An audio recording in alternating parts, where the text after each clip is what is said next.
Pour ne rien manquer, abonnez-vous maintenant. Les vraies voix Sud Radio, le grand débat du jour. Est-ce qu'Emmanuel Macron peut rebondir à cette rentrée? Lui qui nous avait promis en ce mois d'août, pour la fin du mois d'août, je cite, prendre une initiative politique d'ampleur. Que peut-il faire? Et surtout avec qui et avec quels moyens? On va en débattre avec nos invités, avec vous tous au 0826 300 300 et avec notre invité Anne Jonté. Bonjour à vous. Bonjour. Bienvenue sur Sud Radio, député Renaissance des Français de l'étranger. Est-ce qu'Emmanuel Macron a vraiment les moyens et la majorité ou alors les alliés potentiels pour prendre une initiative qui sortirait du cadre de sa majorité relative à l'Assemblée nationale ? Écoutez, je pense que déjà depuis un an, dans le contexte particulier que nous connaissons de majorité relative, on a quand même démontré que nous étions capables de faire avancer le pays, de produire un certain nombre de textes, de lois qui ont permis d'avancer, d'apporter vraiment des avancées pour chacun d'entre nous, de redistribuer, d'aller vers le plein emploi, de protéger les plus vulnérables, de protéger aussi ceux qui travaillent. Enfin bref, on l'a démontré et donc je crois que le président est fidèle à son engagement, fidèle à son ambition de dépassement. On a réussi à le faire en trouvant des alliances parfois à droite, parfois à gauche. Eh bien, c'est ainsi qu'il faut continuer. Je crois que c'est ce qu'il veut porter, pousser. Et puis, ajouter à cela que dans son discours hier à Bormes-les-Mimosas, il a bien encouragé à l'engagement, notamment l'engagement de la jeunesse. Alors moi, c'est vraiment le message que je voudrais porter. Ça vaut le coup de s'engager pour le pays. Il y a beaucoup de choses à faire et on doit le faire tous ensemble, en se relevant les manches tous ensemble. Alors, sur le principe, tout le monde serait d'accord, mais sur la faisabilité, qui à droite ou à gauche serait prêt à prendre une initiative commune avec Emmanuel Macron ou alors avec la majorité aujourd'hui? Est-ce que vous imaginez vraiment, Anne Jonté, qu'à la rentrée, par exemple, au Parlement, vous arriverez à avancer sur un texte commun avec des socialistes d'un côté et des républicains de l'autre, au hasard? D'abord, c'est pas à moi qu'il faut le demander. C'est justement à mes collègues parlementaires de droite, de gauche ou d'ailleurs, leur poser la question de savoir comment il a envie d'avancer pour le pays. Est-ce que lorsque nous proposons de ne pas augmenter les impôts de chacun des Français, chacun d'entre nous, ne pas augmenter l'impôt des entreprises qui permet de créer de l'emploi et d'aller vers le plein emploi, est-ce qu'ils ont envie de nous accompagner ? Quand on propose de maintenir le bouclier tarifaire sur l'électricité et de s'en désengager progressivement, est-ce qu'ils ont envie de nous accompagner? Quand on a envie d'augmenter la rémunération des enseignants, est-ce qu'ils ont envie de nous accompagner? C'est à eux qu'il faut le demander. Moi, j'ai bien envie qu'on ait un enseignant devant chaque prof, devant chaque élève. J'ai envie qu'on ait des élèves qui soient accueillis dans toutes les classes, y compris dès l'âge de 2 ans, y compris dans les petites et moyennes sections. Tout ça, je donne l'exemple puisqu'on arrive à la rentrée scolaire. Est-ce qu'ils ont envie de pouvoir augmenter les bourses des étudiants dont plus de 30% d'entre eux en bénéficient aujourd'hui? C'est à eux qu'il faut le demander. Oui, moi je crois qu'on a tous besoin d'être solidaires, d'être unis plus que jamais face aux défis que doit relever notre pays pour protéger chacun d'entre nous et avoir envie d'avancer dans un pays efficace, qui soit redistributif comme jamais il l'a été, je veux le souligner, qui nous protège comme jamais il l'a été. Franchement, il faut se comparer à d'autres pays européens, ou moi je peux vous nous comparer à d'autres pays ailleurs. Oui, j'ai envie de continuer sur ce chemin-là, tous ensemble, et c'est à eux qu'il faut le demander. Mais justement, écoutez, on a à peu près tout le monde autour de cette table. On a 2 personnes de gauche, une personne de droite. Comme ça, on va vous proposer de faire un petit test, un stress test de cette volonté. Vous êtes d'abord avec Franck Guéguenia, qui est porte-parole du Parti radical de gauche. Alors, c'est pas un test neutre, c'est un crash test, là, d'abord, pour reprendre. Moi, décidément, heureusement, je suis assis, je vous le dis très clairement, Madame la députée, j'ai l'impression qu'on vit pas dans le même pays. Tout ce que vous venez de citer, moi, j'hallucine littéralement. Que ce soit sur l'augmentation des impôts, que ce soit sur l'offre sociale, l'apaisement, qui normalement devait être constitué sur 100 jours. Aujourd'hui, la crise des 100 jours est terminée, la période des 100 jours, mais la crise est encore permanente. On a eu coutume de dire que certains présidents de la République étaient un peu des présidents de la République téflons, tout glissait sur eux. Le président Macron, quant à lui, aujourd'hui, c'est un peu le ballon sauteur. Il n'en finit pas de rebondir. Mais jusqu'où et sur quoi? Vous l'avez très bien souligné, pas de majorité. Il n'y a pas de majorité. Mais il n'y a pas de souffle. Et puis surtout, il n'y a pas de ténor dans cette majorité qui n'est pas totalement majoritaire. Donc aujourd'hui, vous avez des seconds couteaux. Vous avez des personnes qui ont des parcours individuels et des ambitions individuelles. Et ce qui manque sincèrement, c'est un projet collectif. Et comme vous l'avez d'ailleurs souligné, il faut un projet collectif, mais il ne se dessine pas, d'une part, et ça, c'est très embêtant pour l'avenir de notre pays. Alors, la réponse d'Anne Jonté, ensuite la parole aux autres vraies voix. Alors, la réponse, d'abord, je vous trouve extrêmement méprisant pour ceux que vous appelez les seconds couteaux et l'absence de ténor. Oui, on peut avoir de l'ambition pour son pays sans être non plus sous les phares des projecteurs en permanence. S'agissant de l'absence de projet collectif, je ne vous suis évidemment pas du tout. Le président Macron a toujours été très clair sur son ambition de dépassement, de pouvoir à la fois travailler sur une libéralisation de l'économie et une protection de ceux qui en ont le plus besoin, les plus vulnérables, et même au-delà des plus vulnérables, ceux qu'on appelle parfois les classes moyennes. Et quand on est dans un projet qui a pour ambition de créer de l'emploi pour tous, avec le projet de plein emploi que nous tenons, qui est à portée de nos mains. Quand nous proposons de soutenir la jeunesse, comme nous le faisons sur un certain nombre de projets, j'ai cité la réévaluation des bourses des étudiants, mais également tout ce qu'on fait dans les écoles primaires, élémentaires, secondaires, dans les collèges, avec les difficultés que l'on connaît, mais nous le faisons avec le courage qu'il faut pour cela. Nous avons un pays qui avance, nous n'avons pas de doute. Je ne dis pas que nous n'avons pas de difficultés.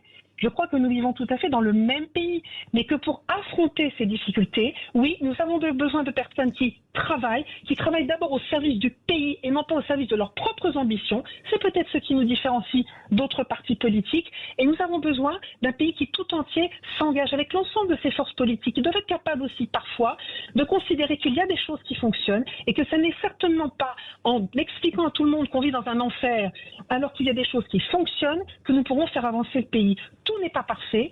C'est pour ça que nous y travaillons. Nous y travaillons avec beaucoup de courage et de détermination. Mais bon sang, le pays n'est pas un enfer. Et c'est en étant unis qu'on pourra avancer. Le président l'a encore redit hier. La division de la division pave le chemin du chaos. La parole à Alain au 0826 300 300, puis à Corinne Tapiro.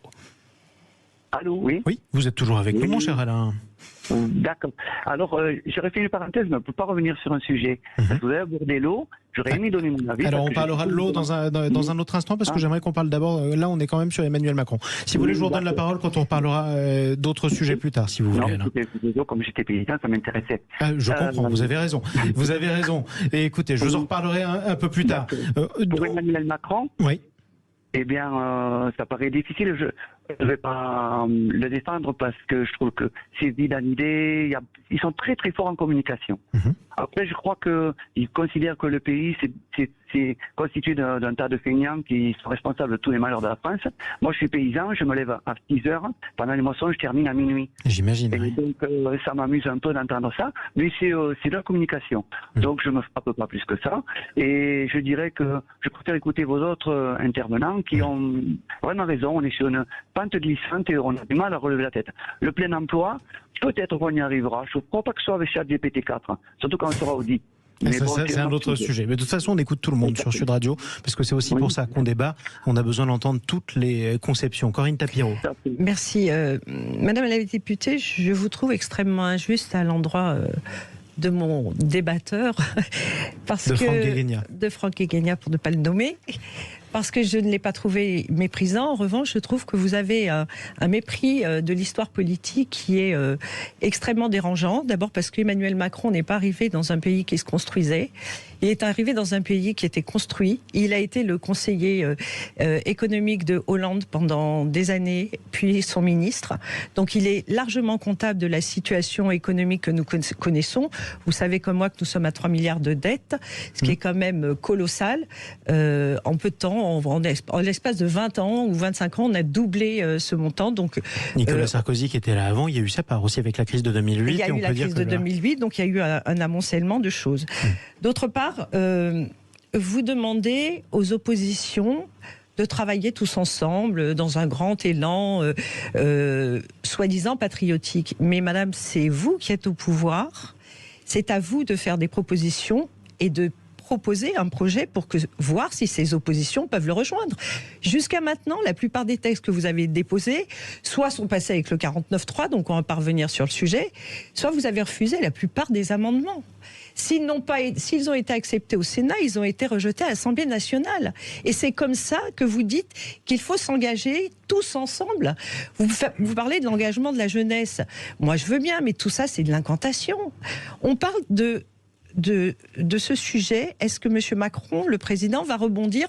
On en parle depuis la crise des Gilets jaunes, depuis 2017-18. Allez, je vais être gentil. Entre-temps, il a été réélu quand même. Oui, non, mais il a été réélu face à Marine Le Pen, avec un taux de participation extrêmement faible. On n'est pas aux États-Unis, il a été réélu. Non, peu importe. Je ne dis pas qu'il n'a pas été réélu. Et c'est un fait, il est président de la République. Il a été réélu, néanmoins, il n'a pas rebondi, c'est tout. Soit. Anne Genetet. Alors d'abord, pour le premier intervenant, dire que tout n'est pas communication, loin de là. Nous avons des résultats qui montrent que nous agissons. J'ai cité les résultats sur l'emploi, je peux citer également les résultats sur l'inflation et la modération de l'inflation par rapport notamment à beaucoup de nos voisins européens. Le mépris d'histoire politique, Mme Tapiro, je ne le crois pas. Je prends en compte tout à fait l'histoire politique, j'ai un âge qui me permet de l'avoir suivi, j'ai 60 ans maintenant, et je peux vous dire que cette histoire politique me tient à cœur. Oui, vous l'avez dit d'ailleurs, juste après vous êtes reprise en disant que l'histoire de Notre-Dame, aux 3 000 milliards de dettes, c'est un amoncellement de différentes situations historiques, et c'est pas uniquement le fait de M. Macron quand il était notamment ministre des Finances, le président de la République. Je crois que lorsque nous avons prouvé depuis 1 an maintenant que nous sommes capables de travailler ensemble, vous êtes là également très injuste. Nous avons des amendements qui ont été pris des oppositions, nous avons des textes. Je vais vous donner un exemple. Le texte sur la lutte contre la dérive des influenceurs. C'est un texte bipartisan. Certes, il ne venait pas de votre bord politique, il venait d'un collègue socialiste et d'un collègue Renaissance. Mais voilà un texte bipartisan. Nous avons eu d'autres. L'aide universelle d'urgence pour les victimes des violences conjugales. Voilà encore un texte bipartisan. Donc nous avons mis des propositions sur la table. Vous en avez-vous les oppositions parfois mises sur la table et nous avons ensuite travaillé ensemble. Je crois que c'est dans cet esprit qu'il faut continuer. C'est d'ailleurs ce que les Français nous ont demandé en élisant cette Assemblée nationale avec une majorité relative. Et c'est ce que nous avons démontré depuis 1 an avec plus de 68 textes qui ont été adoptés avec des voix, puisqu'ils ont été adoptés avec une majorité, ils ont été adoptés avec des voix venant de tous les bords politiques qui variaient selon le texte. Quelques-uns au 49.3 aussi.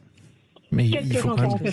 Nous avons sur les lois de finances, absolument, sur les lois de finances, mais sur la loi pour la réforme des retraites, dont je voudrais souligner d'ailleurs que les décrets sont publiés, et là on a juste 1,8 million de retraités, là, au 1er septembre, qui vont bénéficier d'une revalorisation de leur petite pension. Donc voilà des textes qui sont importants. La parole à Nicolas Corato. J'ai une question purement politique pour Madame la députée, j'entends ce que vous dites et c'est respectable.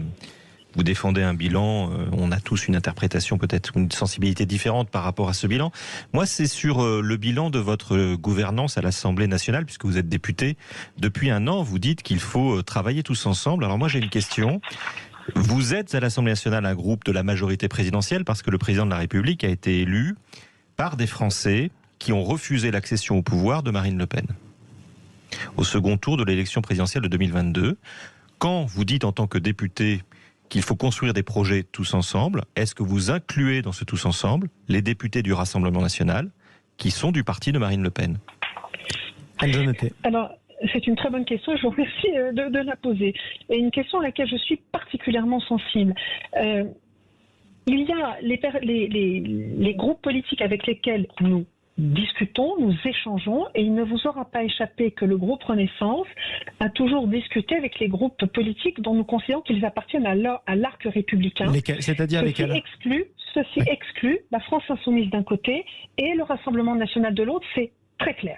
C'est très clair, nous considérons qu'ils ne font pas partie de l'arc républicain. Et nous avons discuté avec les représentants des différents autres. Ils ont été élus, je n'en disconviens pas. Et d'ailleurs, on peut constater sur l'ensemble des votes au Parlement que certains textes ont été votés avec le soutien soit de députés France Insoumise d'un côté, soit de députés Rassemblement national. La liberté de vote de chacun est parfaitement respectée. Mais nous ne souhaitons pas, nous ne voulons pas débattre avec des députés Rassemblement national et soutenir des propositions qu'ils pourraient proposer. Ce n'est pas notre conception de l'avenir de notre pays. Alors on l'aura compris, mais ça fait beaucoup de voix et ça fait les voix de beaucoup de Français et beaucoup d'électeurs français qui sont mis de côté, aussi bien à votre droite qu'à votre gauche.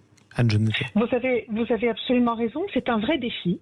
C'est un vrai défi qui est devant nous, de pouvoir convaincre une plus grande majorité de Français que s'orienter vers un vote France Insoumise d'un côté, s'orienter vers un soutien au Rassemblement national de l'autre, qui l'un et l'autre, dans des registres différents, portent des idées dont nous jugeons qu'elles sont extrêmement dangereuses pour notre pays. Je parle bien des idées et des idées sur le fond quand le Rassemblement national propose de diviser le pays, puisqu'il fait un tri, une sélection entre les Français d'un côté et ceux qui sont sur notre sol, qui ne sont pas de nationalité française ou qui parfois ne sont pas d'origine française. Nous ne sommes absolument pas d'accord avec cette approche du Rassemblement national. Quand le Rassemblement national propose par la voix de Marine Le Pen pendant la campagne 2022 de diminuer le pouvoir des juges, nous sommes absolument opposés à cela. Nous considérons que c'est un danger pour notre pays. Voilà deux exemples de ce que nous considérons être dangereux pour notre pays, qui font que nous ne souhaitons pas soutenir ce courant politique. Nicolas Corato. Et je vais continuer ma question, et je merci de votre réponse. Est-ce que vous souhaitez que le président Macron, lorsqu'il va prendre la parole pour annoncer les différentes initiatives qu'il compte prendre, clarifie également sa position par rapport au Rassemblement national ? Je pense notamment à ses dernières sorties sur le maréchal Pétain ou à certains débats sur l'histoire contemporaine de notre pays. Est-ce que vous, en tant que député, vous souhaitez une clarification du président de la République sur ce que vous appelez l'arc républicain ? Alors moi, je n'ai pas l'impression d'être en décalage par rapport au président de la République. Il me semble qu'il a été très clair. Le Rassemblement national est un opposant politique. Nous ne partageons rien de son projet politique, rien de son projet économique, rien de son projet social. Voilà, je crois que la position du président Macron a toujours été, me semble-t-il, moi je le considère comme clair, et je suis en ligne avec ça. Je pense que l'ensemble du groupe Renaissance l'est également.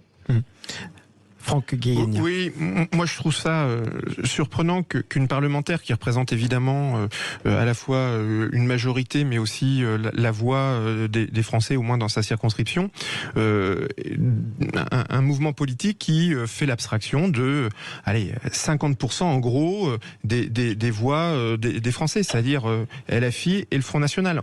On doit débattre sur des idées. Ça, je suis d'accord avec vous. Vous avez raison.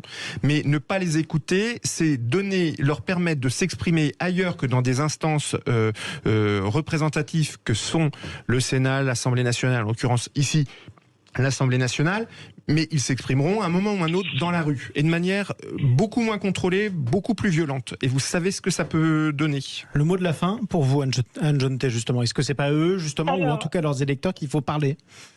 Alors, je parle, moi, comme parlementaire, à tous les Français, sans exception, et il ne s'agit pas de ne pas les écouter. Si je prends l'exemple la loi sur laquelle j'ai travaillé beaucoup, qui est la loi de programmation militaire, je peux vous assurer que nous avions d'ailleurs l'ensemble des députés de tous les bords politiques, y compris Rassemblement national, y compris France Insoumise, étaient très engagés, très pointus et très bons sur le sujet. C'était vraiment des gens qui allaient travailler le sujet, qui connaissaient parfaitement le sujet. Nous n'avions pas les mêmes idées, nous n'avions pas les mêmes ambitions, nous n'avions pas la même vision, mais nous en avons discuté à ce moment-là, nous n'avons pas retenu. Il est arrivé parfois que sur certains amendements, malgré tout, et de France Insoumise et du Rassemblement national sur cette loi précisément, il faut le dire, quelques amendements qui ont été votés par l'ensemble des parlementaires présents et qui sont donc passés. Voilà, je crois que la loi de programmation militaire donne un exemple de ce qu'on peut faire à l'Assemblée. C'est un sujet peut-être un peu plus technique, un peu plus pointu, mais fondamental, et qui valait le coup et qui est absolument fondamental et qui montrait qu'on était capable de s'écouter. J'en ai d'ailleurs beaucoup parlé avec mon collègue Aurélien Saint-Toul pour souligner que là aussi, n'était pas non plus dans une démarche de chaos. Et ça a beaucoup contribué à l'apaisement et à la clarté des débats. Merci. Anne Jonté, députée Renaissance, pardonnez-moi, des Français de l'étranger. Merci à vous d'avoir pris la parole sur Sud Radio. Allez, restez avec nous. Nicolas Corato, Corinne Tapiro et Franck Guéguigna qui sont avec vous comme vraie voix jusqu'à 19h. On va se retrouver dans quelques instants. On va parler rugby dans quelques minutes. C'est la rentrée du rugby, y compris sur Sud Radio, en ce qui concerne les différents championnats de France. Mais avant ça, allez, on va se détendre un petit peu. Test de culture générale, comme tous les soirs dans Les Vraies Voix. C'est dans un instant.